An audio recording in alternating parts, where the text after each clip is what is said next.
Malicious Compliance is a subreddit where people share funny and satisfying stories of strictly following someone's rules or requests, but in a way that intentionally misses the point.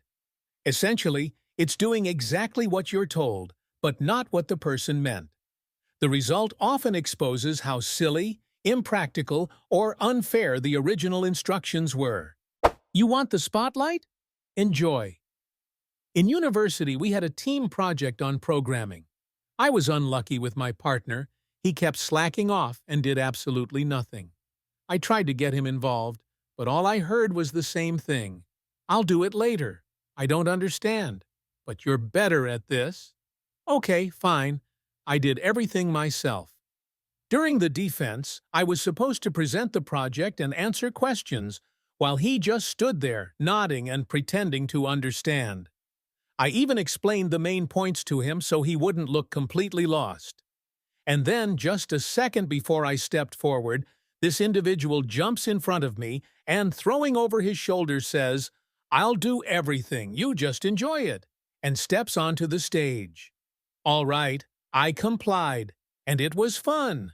He crumbled within the first minutes.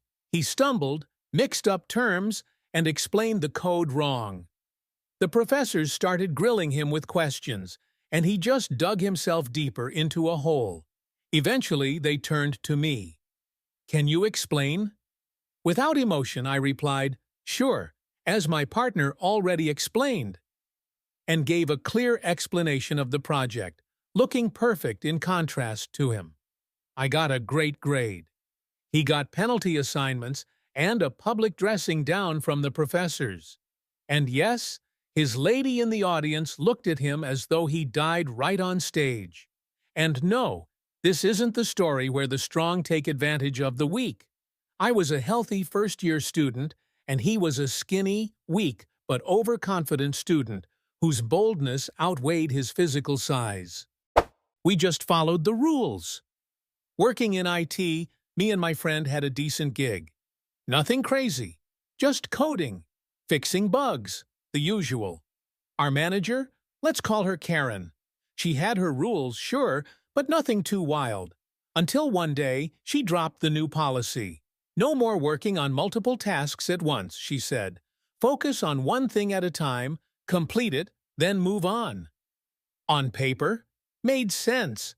Less context switching, more efficiency. In reality, absolute nightmare. We tried to explain, "Hey, sometimes we need to switch while waiting on approvals or testing." She shut us down.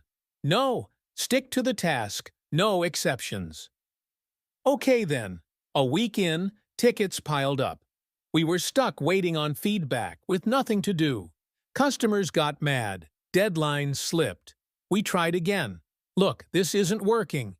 You're just not adapting," she snapped. So we adapted by doing exactly what she wanted. No multitasking. If we hit a block, we sat there. No side tasks, no quick fixes, just waiting. Then the backlog exploded. Managers higher up noticed. Clients complained. One day, Karen got called into a meeting. She came back looking different. Next morning, email from HR. She was out. New manager came in. First thing he said, "Hey, so you guys work how you used to, yeah?" "Yeah, we do." Have you ever followed a ridiculous rule to prove a point? Tell your story below. Boss yells at me for following instructions and tells me to do the opposite next time, which backfires. About 20 years ago, I used to work as an office assistant at a small company where we would receive orders from clients, and then we would assign the work to one of our freelancers, who were well-compensated and respectable professionals. My boss was such a professional herself, and when possible, we would assign that work to her. I accepted the minimum wage job because she told me I could sometimes get tasks assigned as a freelancer with the nice freelancer compensation, that she would personally train me, and that in less than a year I would most likely be promoted to a regular freelancer and make very good money. This sounded like a great career path to my young and naive ears. One of the things she had told me in the very beginning was that when you take over an order, you become like a project manager for that order. You need to make sure that the freelancer would finish the work on time, as the work was usually time-sensitive. Additionally, she loved going on long lectures about how she is paying me minimum wage for me to use my brain and figure things out when necessary. These lectures were mainly a vehicle for her to stroke her own ego by explaining to her employees how our brains were not as smart as hers. One day, our biggest corporate client had placed a large order that was due on a Monday by noon, and we had assigned the task to my boss to do over the weekend. It was Monday morning, time was ticking, and my boss hadn't arrived at the office. The client had called to see if we were going to provide the work soon as it was urgent. I tried calling my boss, who didn't pick up her mobile. I called half an hour later and texted her. No answer or reply, while noon was fast approaching. So I called her landline at home. Her husband picked up, told me she wasn't home, and I explained very briefly why I was trying to get a hold of her. Less than an hour before noon, my boss called, furious that I had been so insistent on getting a hold of her and that I had created a state of stress and emergency at her house. Her home number was for emergencies only, and this wasn't an emergency. It's not professional to call people when they are not at work, she told me. She got everything under control and was now sending the work to the client directly. When she arrived at the office, she gave me a big scolding in person and told me that I do need to hound other freelancers, but not her. It was her business, and she got everything handled. She knew all the clients, and they were clients because of her. She looked me in the eye and told me, "If I take over a task, it's not your task anymore. It's my task. You don't need to bother me with reminders. You just give me the instructions from the client, and I'll handle everything myself. From that point on, your job is done. I never, ever miss deadlines.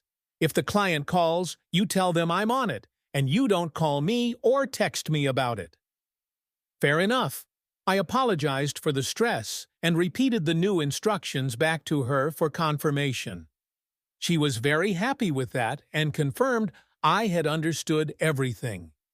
She once more gave me her favorite lecture about how she is paying me minimum wage for me to use my brain, with a lot of condescending examples of how she always uses her brain, unlike us normal workers.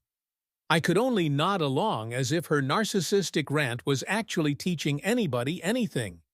About a month or so later, another client came in with an order. I accepted it. My boss was available to handle it, so I forwarded everything to her, and I considered my work in regard to that order done, as instructed. On the day of the deadline, I was on vacation and was hiking in a remote area with spotty cell coverage. The other office assistant called me and told me the client had called the office to check if the work was ready. I told my colleague that our boss was on it and that we didn't need to worry, as our boss was going to handle it, and that my clear instructions were to tell the client our boss was personally on it. The task would be done by the deadline, and explicitly not to call our boss to remind her of the deadline. Then, since I was on vacation, I needed to conserve my battery, and everything at the office was handled. I switched off my phone. An approaching deadline that my boss had to meet was explicitly not an emergency. Also, I had recently realized that my boss had knowingly misled me about the career opportunities this job was affording me, so I wasn't going to be on call on my rare day off. While I was hiking without a care in the world, my boss had managed to forget about the deadline. By the time she realized she had missed it, the office was closed. My boss had urgently finished the work, but it turned out she didn't know the clients so well, as she didn't have their contact details. As the order was in the office and my phone was off, she had to go there herself, fetch it, and use the contact details to deliver the work late. This was particularly embarrassing, as my colleague had informed the client our boss was personally doing the work for them.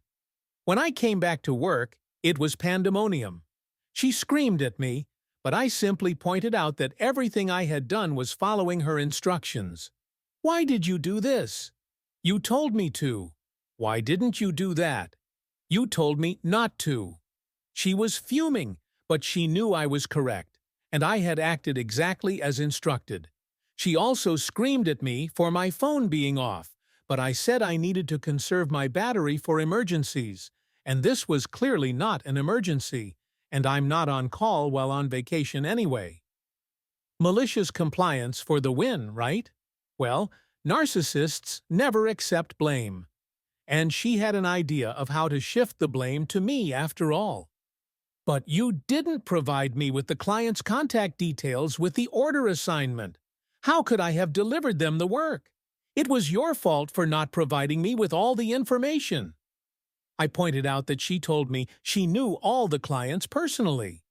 But if she had used her brain, like she is constantly telling us to, she could have easily noticed that the order instructions were on the client's letterhead, with all their contact details spelled out.